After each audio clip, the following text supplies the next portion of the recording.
Good morning, Brent Anderson, practice coach for the Indiana State Department of Health, talking today about brief action planning. And ideally what we do when we begin this training is have you watch this video, never ever give up Arthur's inspirational transformation, but due to technical difficulties and just wanting things to go smoothly this morning, we're gonna ask you that in your time, your spare time, please watch this video. It gives a great introduction. It sets the tone for the conversation we're about to have for this training. So this is a training that's provided by the Indiana State Department of Health. I am a brief action planning trainer trained through the Center for Collaboration, Motivation, and Innovation. I encourage you to go to the website to learn more about brief action planning and resources for motivational interviewing and to really help you when it comes to setting goals with patients and supporting patients in practice. So in this video, what you see is Arthur is a retired paratrooper who suffered lots of injuries and is struggling in life and is seeking the help of a yoga instructor. Finally got the courage to do yoga and wanted to get support and had trouble finding someone to partner with him. And it essentially walks you through his transformation. So I cannot give you a visual as powerful as the visual you'll see when you watch his transformation. So when you have an opportunity, please watch that video and it'll help you understand what we're about to engage in this conversation. Brief action planning, what is it? Brief action planning is a highly structured, patient-centered, step care, evidence-informed, self-management support technique based upon the principles and practices of motivation interviewing.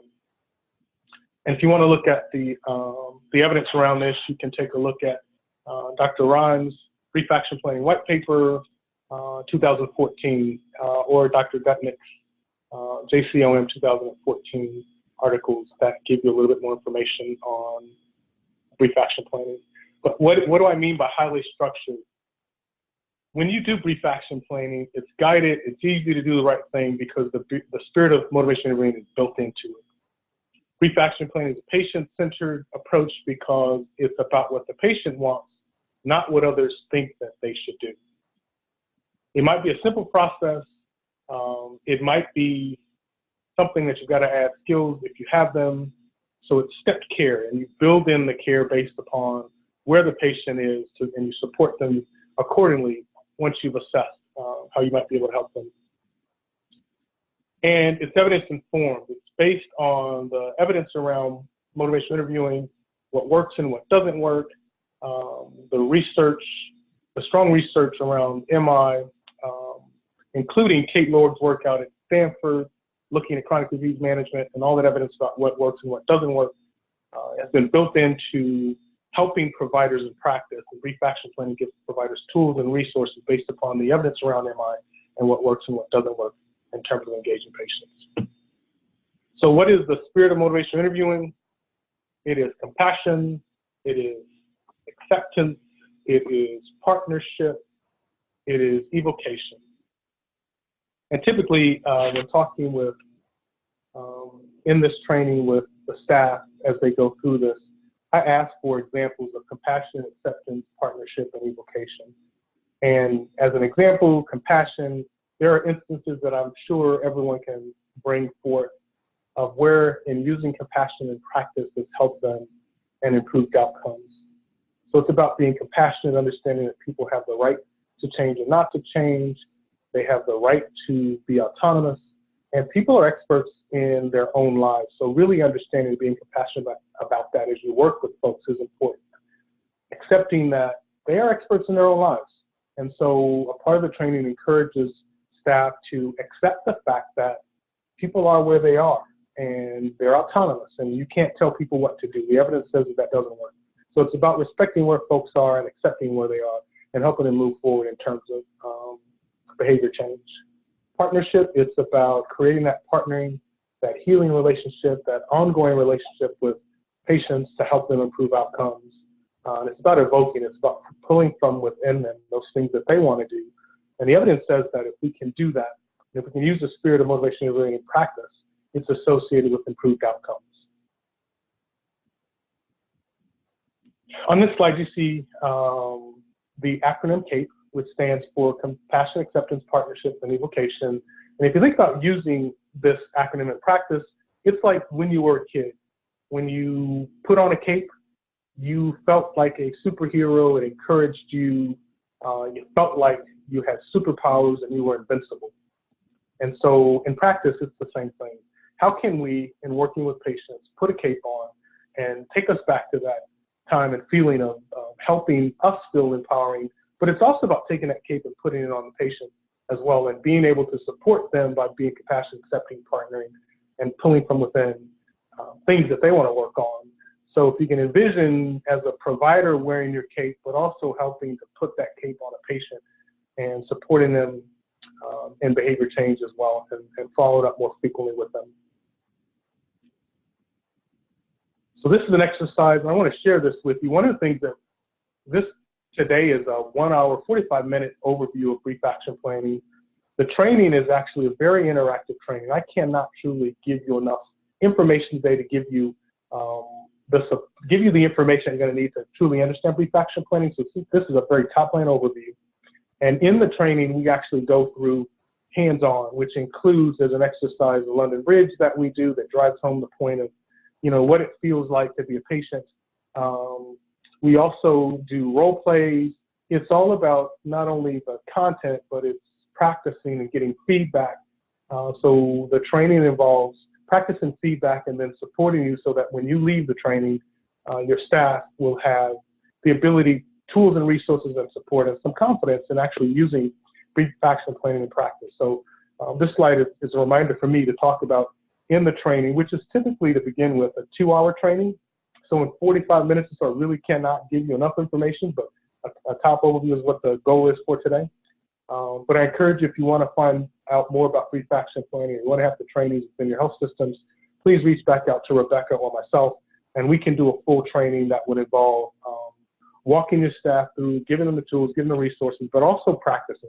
And from previous experience and trainings, folks tell us that the practice and feedback piece, practicing actually using this and role playing it is very effective in terms of helping them feel confident and walking away and being able to go back into practice with it.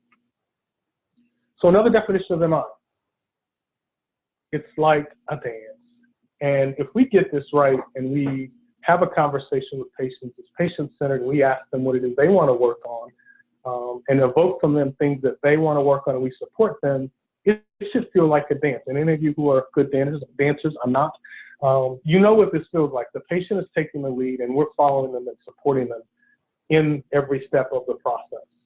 So imagine them taking the lead in practice and having conversations about what they want to work on, and we're really just supporting them in the dance.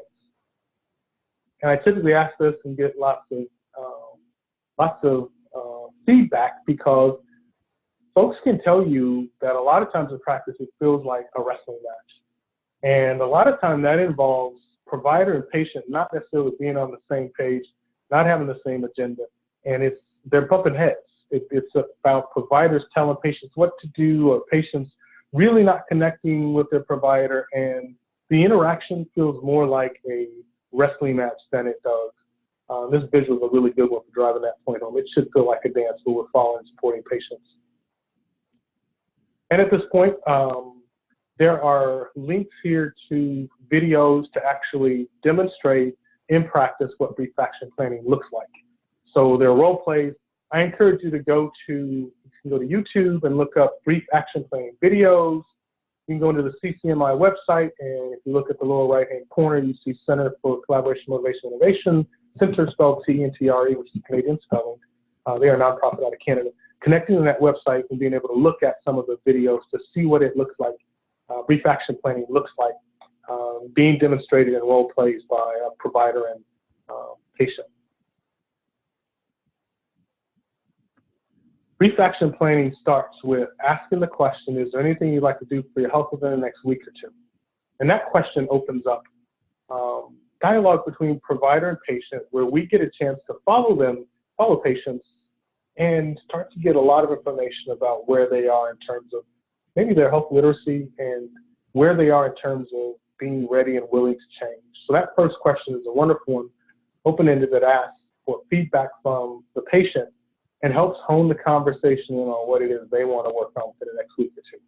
And if they're ready to change, perfect, we can walk through the process of using brief action planning, set goals with them, and begin that partnering for improved outcomes. If they're not ready to change, that's important to understand too, because we're going to ask that for permission to come back to this maybe the next time that we are in a visit with them, but you certainly don't want to pound home, trying to put a goal in place for them if they're not ready to change. I'm going to just fill this in so you get a quick glimpse of what it is in its entirety. So brief action plan is 3 questions. Is there anything you'd like to do, noted in blue here, anything you'd like to do for health in the next week or 2? How confident or sure do you feel about carrying out your plan on a scale from 0 to 10? And then would it be helpful to set up a check on how things are going with your plan? Those 3 questions are asked every time. The 3 things in green, SMART, behavior plan, illicit commitment statement, and check on progress, are also done every time. The things in yellow are skills that are used based upon the patient's response. Sometimes you've got to offer behavioral menu if they don't have an idea of what they'd like to work on. That's always begin by asking for permission to share ideas that have worked with other patients who want to work on similar things. You want to check for confidence. The evidence says that if patients are above 7 on their confidence, or 7 or above on their confidence, they're more likely to follow through with the plan. But if not, it gives the practice team an opportunity to have conversations about how can we help you in overcoming those barriers. So this is a really key piece. And in many cases, social determinants of health, which is a hot topic, some of those things will come out in this conversation. If you start to find out that they're not confident in following through with the plan, great point where you can have a conversation with provider and patient to say, okay, is there anything we can do to build your confidence up? And sometimes what happens is things will come up like transportation, or I just don't know what to do. So a wonderful point when you start to check for confidence, it helps you uncover some of those things like social determinants of health, and as a practice team, you can help them resolve those issues. And then that last piece to check on progress, really important to follow up shortly within a week or 2 if you're setting goals, so that you can kind of fill in and get a feel for where the patient is. And it's a more ongoing process of partnering, and the traditional model does not include that. So brief action planning has it built in.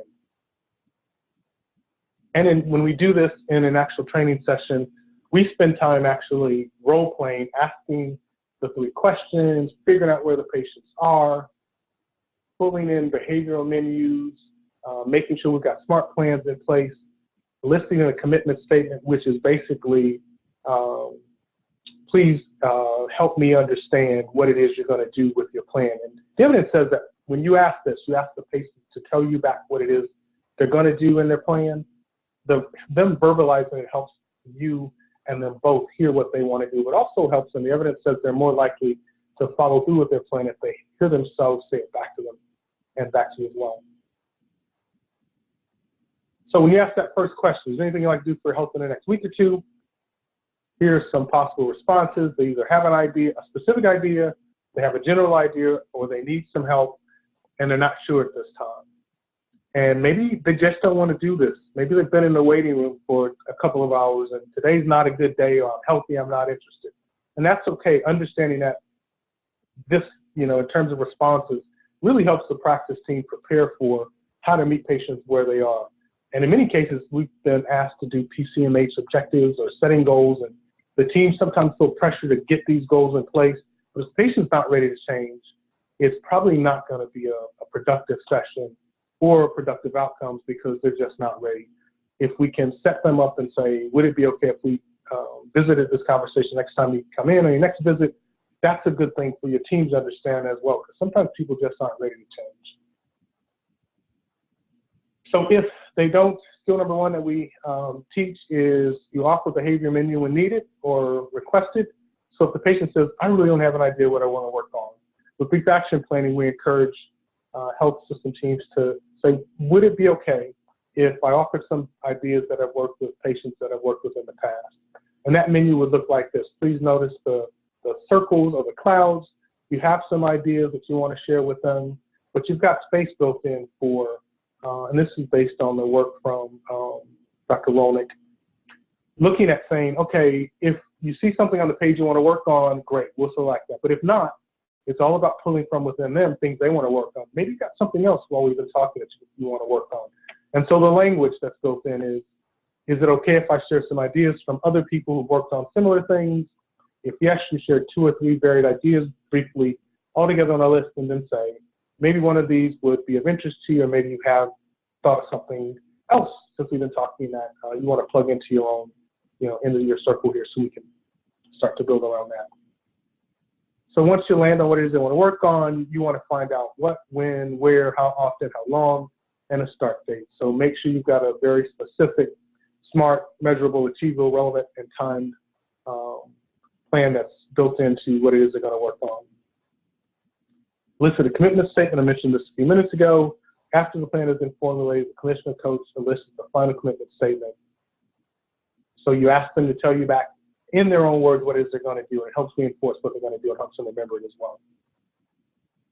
Then the last question is, how confident or sure do you feel about carrying, second question, how confident or sure do you feel about carrying out your plan on a scale from 0 to 10? Talked about that briefly a little bit ago.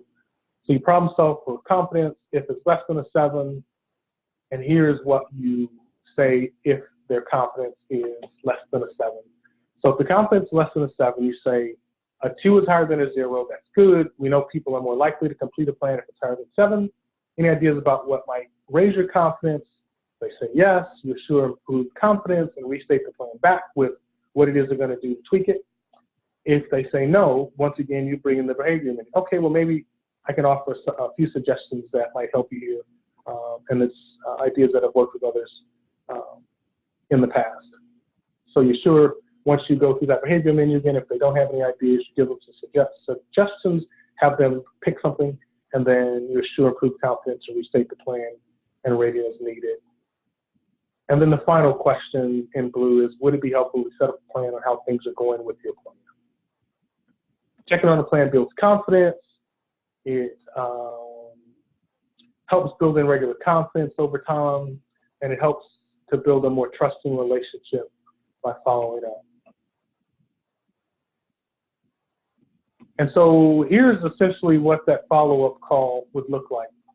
So you ask, and the evidence says that you're very specific in using this language, and if you do this, there's no judgment in it. No extra words needed. It actually helps you have a quick follow-up conversation with the patient. So imagine a week or 2 after the visit, you've got your plan in place. It's a smart plan. You check the confidence, and then you say, and you and the patient agree that a follow-up would take place a week or 2, let's say a week after the visit. This is what it would look like. How did it go with your plan? They completed it, you say, good job, what would you like to focus on next? If they didn't complete it, partial completion, you say, that happens. And you ask, what would you like to do next? If they didn't carry it in the plan, you reassure them that happens. And then you say, what would you like to do next? And I'll share with you that as I went through training, some of my previous experience in counseling, I was trying to build in other things. I'll emphasize this in the video today, and then when we do the training, it's really important that you stick to the script. What I found myself doing, and it was really more challenging for me to deliver brief action planning, I would get off course because I was trying to pull in things that I used in my experience. The language and the words are specifically selected by the experts and MI.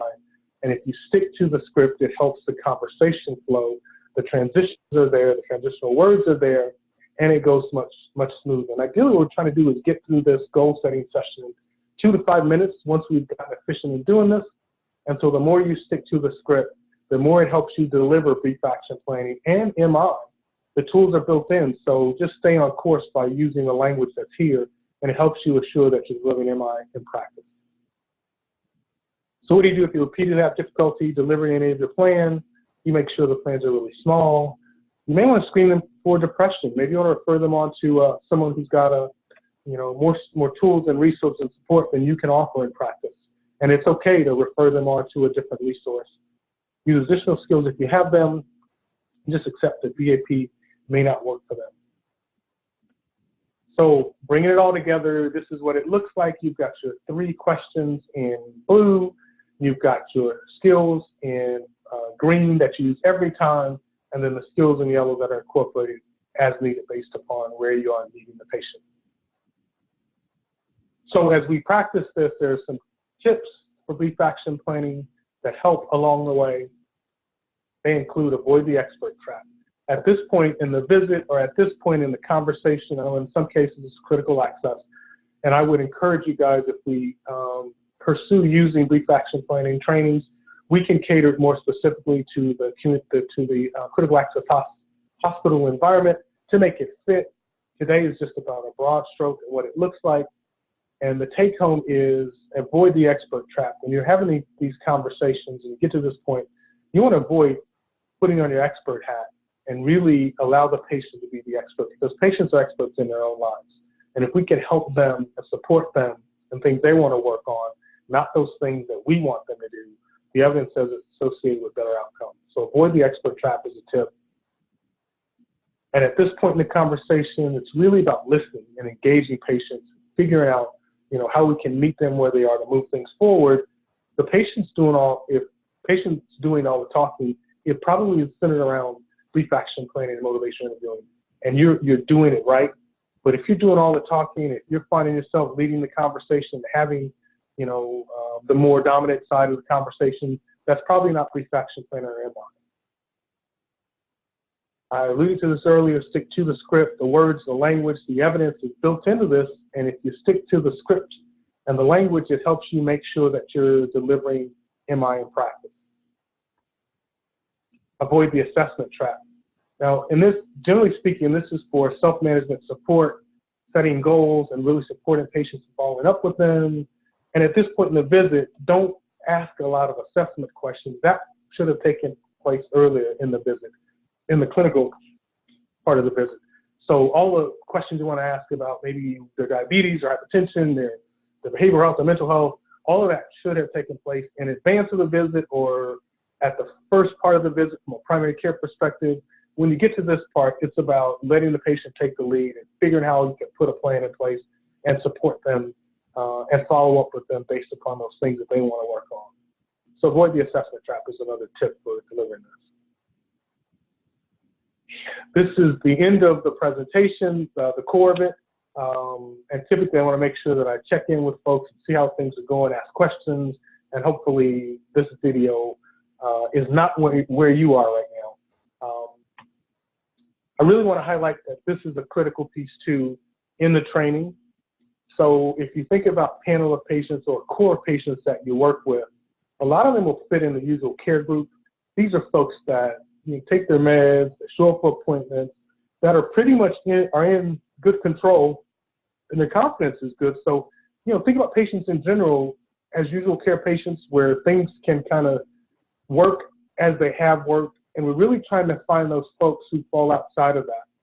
Folks who may have, as an example, A1Cs greater than 9, and you realize that, they're in full clinical control and they are probably low self-confidence patients.